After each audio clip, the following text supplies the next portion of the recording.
Welcome to IBS classes Quantitative Aptitude. Join me, Parth sir, learn more. Don't forget to like and subscribe. Hello दोस्तों, कैसे हो आप सब। जैसे आज मैं RRB PO, IBPS PO, SBI PO mains type की डीआई सॉल्व कराऊंगा, जिसमें से नंबर सीरीज है एक टेबल डीआई है। ठीक है। और सॉरी, टेबल डीआई नहीं है, यहाँ पे है आपका एक कैसलेट। कैसलेट है। ठीक है। और ये मेरे बारे में कुछ लिखा हुआ है, यहाँ पे पढ़ लेना। ठीक है। अगर चाहो तो। ठीक है, तो चलते हैं डीआई की ओर। पहली ये है हमारी एक number series based DI. Perfect. Perfect क्या है? परफेक्ट लेवल मेंस का। IBPS PO mains, SBI PO mains और आरआरबी पीओ मेंस एक परफेक्ट लेवल है। ठीक है। यहाँ पे हमारे पास दो सीरीज दी हुई है, जिसमें से कुछ वेरिएबल टर्म्स हैं, जैसे X Y Z and D है। ठीक है। जेड की वैल्यू है कितनी? वाई माइनस एक्स का whole square plus 9। X less than Y है यहाँ पे। एक्स लेस देन वाई नहीं भी लिखता तो चल जाता, क्योंकि पहले ही इसमें वाई माइनस एक्स लिख दिया है, यानी वाई बड़ा है एक्स छोटा है। समझ गया। तो जैसे यहाँ कुछ कुछ दिया हुआ है, the difference between x y is a single digit even composite number। ठीक है। z is neither a prime integer nor exactly divisible by 9। divisible होगा यहाँ पे by 9। ठीक है। the sum of x and y, x and y है। ठीक है। is equals to 10% of the second term of the series second। ठीक है। तो हम चलते हैं पहली वाली सीरीज को अगर लेते हैं, तो क्या है? x by 24, 36, 20 और z। ठीक है। तो हमारे पे यहाँ पे कुछ देखे हम कि क्या इस सीरीज को सॉल्व करते हैं। पहले देखो यहाँ पे कितना है, +12, यहाँ पे -16। ठीक। +12 -16। देखो अगर प्लस माइनस को हटा दो तो ये बढ़ रहा है, तो यहाँ पे -8 कर सकते हैं क्या? ठीक। तो जो यहाँ पे नंबर होगा वो -8 करने से आएगा 24। फिर यहाँ पे +4 कर देंगे, फिर ये -16, तो यहाँ पे करेंगे +20। ठीक है। ऐसा कुछ है। ठीक। तो हम इसको कैसे कर सकते हैं? यहाँ पे कौन सा ऐसा नंबर लें कि -8 करें तो 24 आए? 32 ऑफकोर्स। 24, 36, 20। और 20 में 20 ऐड करेंगे तो यहाँ 40 आ जाएगा, यानी z की वैल्यू हमारे पास कितनी आ गई? 40। ठीक है। देखो नंबर सीरीज में सोचना होता है, आपको थिंक करना होता है कि किस तरीके से पैटर्न चल रहा है। पैटर्न सही सेट हो गया तो इट्स ओके, नहीं तो फिर दूसरा पैटर्न है। ठीक है। जैसे अभी पीएसपीओ मेंस में एक बार आया था वो फैक्टोरियल वाला पैटर्न, मैं नहीं क्रैक कर पाया था। ठीक है। मैंने सारे पैटर्न देख लिए, वो मेरा टाइम भी खा गया था। ठीक है। तो मैं उसको क्रैक ही नहीं कर पाया था कि फैक्टोरियल वाला भी आ सकता है। ठीक है। तो ध्यान रखना फैक्टोरियल वाले पैटर्न भी आते हैं। अब जैसे 32 और यहाँ +4 है, यानी इन दोनों के बीच में -8 था, इन दोनों के बीच में +4 है। तो +4 क्या करोगे तो कितना? 28 आएगा। तो 28 से +4 करोगे तो 32 आएगा। 32 में -8 करोगे 24, 24 में +12 36, और 36 में -16 20, और 20 में +20 करोगे तो 40 आएगा। मतलब ये हमारी सीरीज आ गई। तो हमारे पास बेसिकली एक्स भी आ गया 28, वाई भी आ गया 32। ठीक है। हमारे पास यहाँ जेड दिया हो, Z equal to Y minus X का होल स्क्वायर +9। क्या ये सेटिस्फाई कर रहा है? देख लेते हैं एक बार, तभी तो हमारी सीरीज सही होगी। तो वाई माइनस एक्स कितना होगा? वाई माइनस एक्स 4 होगा ना?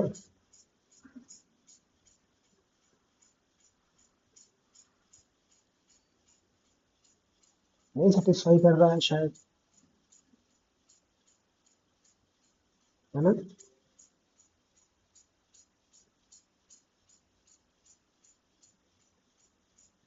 नहीं कर रहा है शायद।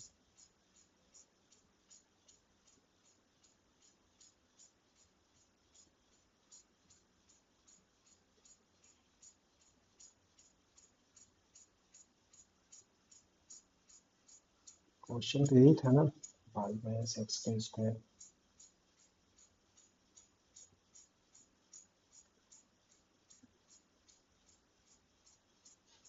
एक मिनट दोस्तों,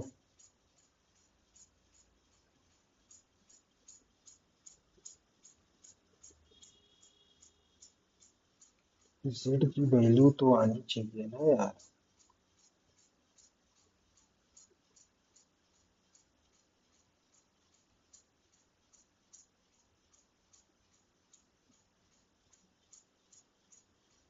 अट्ठाईस चार बत्तीस, चार चौक 16, 16 में 25 ही तो होता है।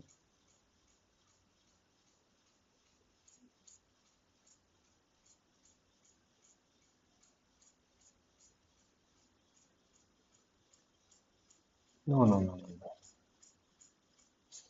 ये जेड नहीं है, ठीक है, आप ध्यान रखना, ये जेड नहीं है। ठीक, क्वेश्चन ही गड़बड़ था। ये जेड नहीं है, यहाँ पे एक अलग सा वेरिएबल है एन। ठीक, तभी तो नहीं आ रही थी, नहीं तो पैटर्न तो सही लग रहा था। एन की वैल्यू है।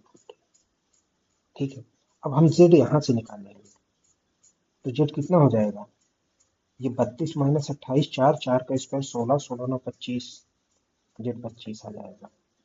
यहाँ जेड है 25। ठीक है, तो देखो अब दूसरी वाली सीरीज कैसे आएगी। The difference between X and Y single digit even composite number. X Y का सिंगल डिजिट इवन कंपोजिट, इन दोनों के डिफरेंस 4 आ रहा है। ठीक है, Z is neither a prime integer nor exactly divisible by 9। देखो जेड प्राइम इंटीजर नहीं भी है और 9 से भी डिविजिबल नहीं है, मतलब ये भी सही सेटिस्फाई कर रहा है। The sum of X and Y equals to, अब देखो एक्स और वाई का सम कितना होगा, 30 पे 50 60, 60 इक्वल्स टू 10% यानी 1/10 second term of series second. Second term series second का कितना है, 24 और जेड। ठीक है, तो कितना हो जाएगा, 6 10 4, तो 100/4 यानी 25। देखो आ गया ना, ये भी सेटिस्फाई कर रहा है। मतलब हमारे पास एक्स वाई जेड की कंप्लीट वैल्यू है, मतलब पूरा का पूरा सेटिस्फाई हो चुका है। समझिए, देखो इस तरह से कभी कभी क्वेश्चन आते हैं कि आपको वैल्यू बहुत इजीली निकल जाती है, लेकिन सेटिस्फाइड नहीं होगा तो गड़बड़ हो जाएगा। ठीक है, देखो मेरे को पैटर्न यहाँ पता चल गया था +12 -16, तो मैं ऐसे ही मोस्टली मैं प्लस माइनस पे ही पैटर्न देखता हूँ, और बहुत हुआ तो मल्टीप्लाई डिवाइड पे चला गया, इससे ज़्यादा मैं नहीं जाता। ठीक है, इतने में मेरा काम हो जाता है। ठीक है, तो यहाँ 30 × y - x कितना होगा, y - x 4 है, 30, ये दूसरी वाली सीरीज में लिख रहा हूँ। ठीक है, ये पहली सीरीज थी आपकी, ये दूसरी सीरीज है, दूसरी सीरीज 120 होगी, दूसरा 24 × z कितना हो जाएगा, 25 × 24, ये 600 आएगा ना, 25 दूनी 50, 25 चौको 100। ठीक है, तो 500 और 100 600, फिर ये आगे 60 आ गया, फिर ये 900 आ गया। ठीक है, फिर एक डी है, फिर 1125 है। ठीक है, तो कैसे हो रहा है ये,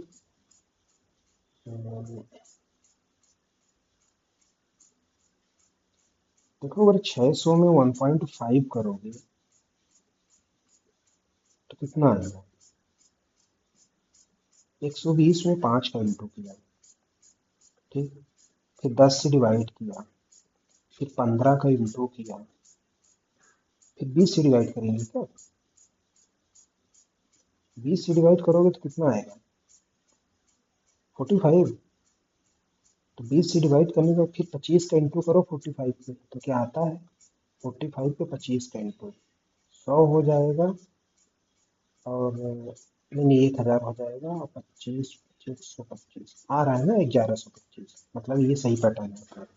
ठीक है, तो इंटू 5 डिवाइड 100 इंटू 15 डिवाइड 20, फिर यहाँ पे 45 आएगा, फिर ये इंटू फिर से 25 हो जाएगा। तो ये हमारी आ गई सेकेंड सीरीज।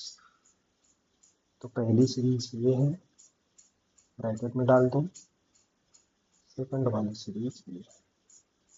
ये इसी तरह के पैटर्न आपको देखने को मिलेंगे, इसी तरह से पैटर्न खोजने पड़ते हैं। ठीक है, तो देखो डायरेक्ट समझ में आ रहा था, ऐसा कुछ नहीं। ठीक है, तो मतलब हमारे पास यहाँ n की वैल्यू क्या थी, लास्ट वाला टर्म, अच्छा 40 थी। ठीक है, n की वैल्यू हमारे पास 40 थी। ठीक, तो ये हमारा पूरा सॉल्व हो चुका है। इस तरीके से सॉल्व होते हैं, मैंने एक्सप्लेन की छोटी से छोटी चीजें, इसलिए टाइम लगता है, अदरवाइज करके तो मैं 1.5 मिनट में निकल सकता हूँ इसको। ठीक है, ये मेंस लेवल है, 1.5 से 2 मिनट में और सारे क्वेश्चन 2 मिनट में, यानी मुश्किल से 4-5 मिनट में 5-6 मार्क्स ले लिया। ठीक है, इस तरीके से देखो इसमें क्वेश्चन है कुछ, जैसे ये है, find the difference between the value of by plus 4।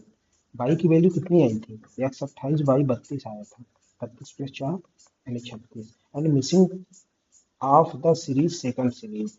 Second में मिसिंग क्या था, 45 आ रहा था ना। देखो सेकंड में क्या मिसिंग था, ओनली सेकंड में मिसिंग था डी। अब डी की वैल्यू हमारे पास कितनी आई थी, 45। उसी का तो डिफरेंस पूछ रहा है, ये कितना आ जाएगा, 9 आ जाएगा। ठीक है, लेकिन हम कैसे करेंगे, हम 45 माइनस 36, हालांकि इस पर मॉडुलस भी हो जाता है। किसी चीज की वैल्यू देखो अगर पॉजिटिव दे रखा है तो पॉजिटिव निकालेंगे ना, बेसिकली वो दोनों का डिफरेंस पूछ रहा है, किधर से किधर नहीं पूछ रहा है कि आप इसको पहले रखो उसको बाद में, समझ। तो ये पूछ रहा है, इसकी मतलब नहीं हो जाता है। अच्छा दूसरा भी क्वेश्चन है, if the first term of the series third is equal to missing term of the series first. देखो एक थर्ड सीरीज ही बनाने का बोल रहा है, जिसका फर्स्ट टर्म जो है, जिसका फर्स्ट टर्म है, थर्ड सीरीज का फर्स्ट टर्म है मिसिंग टर्म सीरीज फर्स्ट। मतलब फर्स्ट में जो मिसिंग टर्म है, मिसिंग टर्म क्या है, एन है। ठीक, मिसिंग टर्म एन है, मिसिंग टर्म एन है, यानी एन ही इसका फर्स्ट टर्म बोल रहा है। क्या हो गया,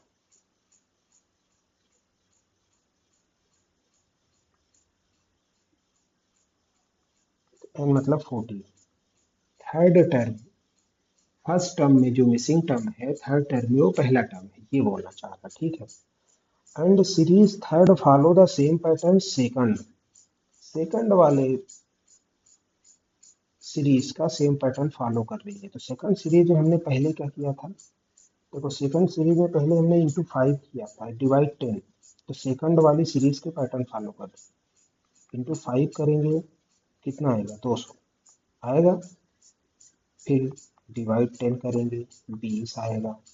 फिर इंटू 15 करेंगे तो 30, 300 आएगा। फिर डिवाइड 20 करेंगे, यही किया था ना हमने। ठीक है, तो फिर हमारे पास क्या पूछ रहा है, 6 टर्म पूछ रहा है, 6 टर्म हमसे पूछ रहा है। ठीक है, तो देखो 300 आ गया, इंटू 15 300, डिवाइड 20 15 आएगा। फिर इंटू क्या किया था, तो 25 भी किया था ना, तो कितना हो जाएगा, 375। हाँ 375। तो 6 टर्म कौन सा है, 1 2 3 4 5 6, 6 टर्म, ये 375 आंसर आ रहा है। ठीक है, इस तरीके से सॉल्व करना है। देखो आप इसको चाहो तो आप सारे नंबर नहीं भी कर सकते।